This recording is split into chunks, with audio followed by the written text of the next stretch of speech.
चलिए, आज ब्रह्मांड की सबसे भव्य संरचनाओं आकाश गंगाओं के सागर में गहरी डुबकी लगाते हैं। हाँ, ये सिर्फ तारों के झुंड नहीं है। नहीं, बिल्कुल नहीं। ये तारे, ग्रह, गैस, धूल और हाँ, वो रहस्यमयी डार्क मैटर, इन सब का गुरुत्वाकर्षण से बंधा एक विशालकाय शहर है, कह सकते हैं। सही कहा। और हमारी अपनी आकाशगंगा, जिसका नाम है मंदाकिनी यानी मिल्की वे। और यहीं से कहानी थोड़ी दिलचस्प मोड़ लेती है ना, इन आकाश गंगाओं की संख्या को लेकर। हाँ बिल्कुल।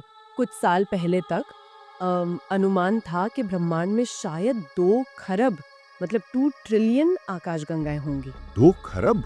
बहुत ज्यादा। हाँ, पर 2021 में नासा के न्यू होराइजन्स मिशन का डेटा आया और उसने ये अनुमान घटाकर करीब 200 अरब कर दिया। 200 अरब?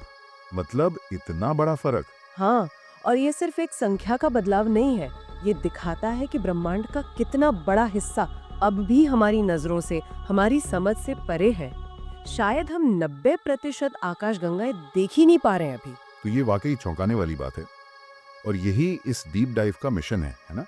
इन स्रोतों के जरिए समझना कि ये विशाल आकाश गंगाएं आखिर बनी कैसे हैं, इनके कितने प्रकार हैं, और कौन सी वो अदृश्य शक्तियां हैं जो इनके इस भव्य नृत्य को नियंत्रित कर रही हैं। बिल्कुल। चलिए इसे खोलते हैं। तो ये जो अरबों आकाश गंगाएं हैं, क्या वैज्ञानिक इन्हें कुछ मुख्य प्रकारों में बांटते हैं? हाँ, मोटे तौर पर देखें तो 3 मुख्य श्रेणियां हैं। पहली है सर्पिल आकाशगंगाएं, स्पाइरल गैलेक्सीज, जिनमें खूबसूरत भुजाएं होती हैं। जैसे हमारी मंदाकिनी? हाँ, हमारी मंदाकिनी और हमारी पड़ोसी एंड्रोमेडा। दूसरी है अंडाकार आकाशगंगाएं, इलिप्टिकल गैलेक्सीज। ये अक्सर थोड़ी पुरानी होती हैं, गैस कम होती है, नए तारे भी कम बनते हैं, जैसे मेसियर 87। जैसे कि हमारी मिल्की वे और तीसरी है अनियमित आकाशगंगा, इर्रेगुलर गैलेक्सीज। इनका यानी कोई हमारी मिल्की वे निश्चित आकार नहीं होता। आप में एक अक्सर विशाल ये शहर है, 2 आकाशगंगाओं के जिसमें अरबों टकराने तारे से बसे या उनके बीच और की अब आते हैं अंतरक्रिया से दानवों। बनती है, और Huge इनमें तारे galaxy। बहुत कुछ तेजी से बनते गैलेक्सीज हैं, इतनी बड़ी जैसे होती हैं, लार्ज इनका मेगालेमिक आकार क्लाउड। अपने 6 मंदाकिनी लाख पर आते लाइट हैं। ईयर्स ये तक कितनी फैला विशाल है, इसका आकार, इसमें तारे। हमारी मंदाकिनी, हाँ, ये एक सर्पिल आकाशगंगा है। इसका व्यास करीब 1 लाख प्रकाश वर्ष है। 1 लाख प्रकाश वर्ष? मतलब रोशनी को भी एक छोर से दूसरे तक जाने में 1 लाख साल। बिल्कुल। इसमें अनुमानित 100 से 400 अरब तारे हैं और शायद 50 अरब ग्रह। अविश्वसनीय। और इसकी बनावट कैसी है? इसकी मुख्य संरचना में एक चपटी डिस्क है, एक थाली जैसी।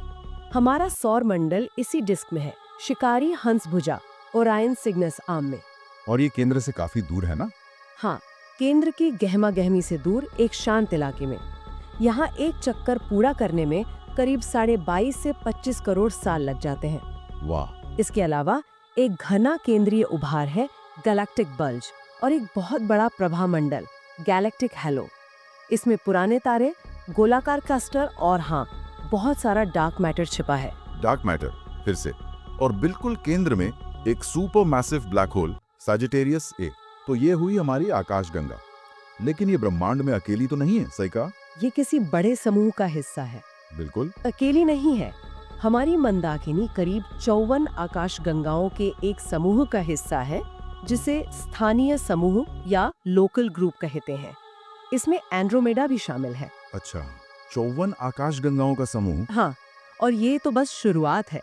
जब हम और जूम आउट करते हैं तो ये समूह मिलकर क्लस्टर बनाते हैं, और क्लस्टर मिलकर बनाते हैं सुपर क्लस्टर। सुपर क्लस्टर, जैसे शहर मिलकर राज्य और राज्य मिलकर देश। हाँ, कुछ वैसा ही समझ लीजिए, ब्रह्मांड का एक विशाल नक्शा। तो हमारा ब्रह्मांडीय पता क्या हुआ? हम किस सुपर क्लस्टर में हैं? हमारा घर है लानियाकिया सुपर क्लस्टर। हवाईयन भाषा में इसका मतलब है विशाल स्वर्ग। इसमें करीब 1 लाख आकाशगंगाएं हैं। 1 लाख आकाशगंगाएं? और हाल ही में भारतीय खगोलविदों ने भी एक खोज की थी। हाँ, सरस्वती सुपर क्लस्टर। ये हमसे करीब 4 अरब प्रकाश वर्ष दूर है, और ये प्रारंभिक ब्रह्मांड के हिसाब से असामान्य रूप से बड़ा है, जो एक पहेली है। और इन सबको एक साथ कौन बांधे रखता है? फिर से वही? हाँ, वही अदृश्य चीज, डार्क मैटर।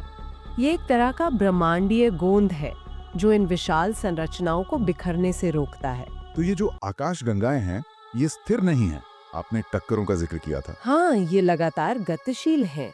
ये टकराती हैं और एक दूसरे में विलीन भी हो जाती हैं। टकराती हैं, ये तो सुनने में विनाशकारी लगता है, पर असल में ये उनके विकास का एक सामान्य तरीका है। तारों के बीच इतनी ज्यादा दूरी होती है कि उनकी सीधी टक्कर तो लगभग नामुमकिन है। अच्छा, तो क्या टकराता है? गैस और धूल के विशाल बादल वो टकराते हैं और उससे गुरुत्वाकर्षण में हलचल होती है और लाखों करोड़ों नए तारे एक साथ जन्म लेते हैं। इसे स्टार बर्स्ट कहते हैं। स्टारबर्स्ट। और क्या हमारे भविष्य में भी ऐसी कोई टक्कर होने वाली है? हाँ, सबसे नाटकीय उदाहरण हमारी अपनी मंदाकिनी और पड़ोसी एंड्रोमेडा का भविष्य में होने वाला महाविलय है। हमारी आकाशगंगा और एंड्रोमेडा टकराएंगी कब? अनुमान है कि लगभग 4.5 अरब सालों में वे एक दूसरे में समा जाएंगे और संभवतः एक विशाल अंडाकार आकाशगंगा बनाएंगी। और उसका नाम भी सोचा है? हाँ, वैज्ञानिक मजाक में उसे मिल्कोमेडा कहते हैं और उनके केंद्रीय सुपरमैसिव ब्लैक होल भी शायद अंत में विलीन हो जाए। सोचिए, 4.5 अरब साल बाद रात का आसमान कैसा दिखेगा। ये सब हम पता कैसे लगाते हैं? कौन से उपकरण हैं? पहले हबल स्पेस टेलीस्कोप ने कमाल का काम किया और अब हमारे पास जेम्स वेब स्पेस टेलीस्कोप यानी JWST है। वो तो एक गेम चेंजर है। JWST को टाइम मशीन भी कहा जाता है, ऐसा क्यों? क्योंकि उसकी इंफ्रारेड नजरें बहुत शक्तिशाली हैं। वो धूल के बादलों के पार देखकर हमें समय में बहुत पीछे ले जा सकती हैं, मतलब बिग बैंग के तुरंत बाद बनी पहली आकाशगंगाओं तक। पहली आकाशगंगाओं तक? हाँ, इससे वैज्ञानिकों को उम्मीद है कि वे न केवल आकाशगंगा निर्माण की पूरी कहानी समझ पाएंगे, बल्कि शायद डार्क मैटर की प्रकृति और ब्रह्मांड के शुरुआती रहस्यों को भी सुलझा पाएंगे। तो इस सब का निचोड़ क्या है? मतलब आकाशगंगाएं सिर्फ खूबसूरत नजारे नहीं है? नहीं, बिल्कुल नहीं। वे ब्रह्मांड के गतिशील लगातार विकसित होते बिल्डिंग ब्लॉक्स हैं। और वे छोटी इकाइयों से लेकर विशाल सुपर क्लस्टरों तक एक अविश्वसनीय पदानुक्रम में व्यवस्थित हैं। हाँ, और ये पूरा भव्य ढांचा बड़े पैमाने पर अदृश्य शक्तियों, डार्क मैटर और डार्क एनर्जी द्वारा नियंत्रित होता है। ये दोनों मिलकर ब्रह्मांड का लगभग 95% हिस्सा बनाते हैं। 95%? तो हम जो देखते हैं वो बहुत कम है। बहुत कम। और मंदाकिनी एंड्रोमेडा का भविष्य का विलय इसी निरंतर चलते ब्रह्मांडीय पुनर्गठन और विकास का एक जीता जागता उदाहरण है। तो अंत में सोचने के लिए एक विचार ये है कि जैसे जैसे JWST जैसी तकनीकें हमें ब्रह्मांड के और करीब ले जा रही हैं, क्या हम वाकई उन पहली ब्रह्मांडीय संरचनाओं के बनने के सारे रहस्य खोल पाएंगे?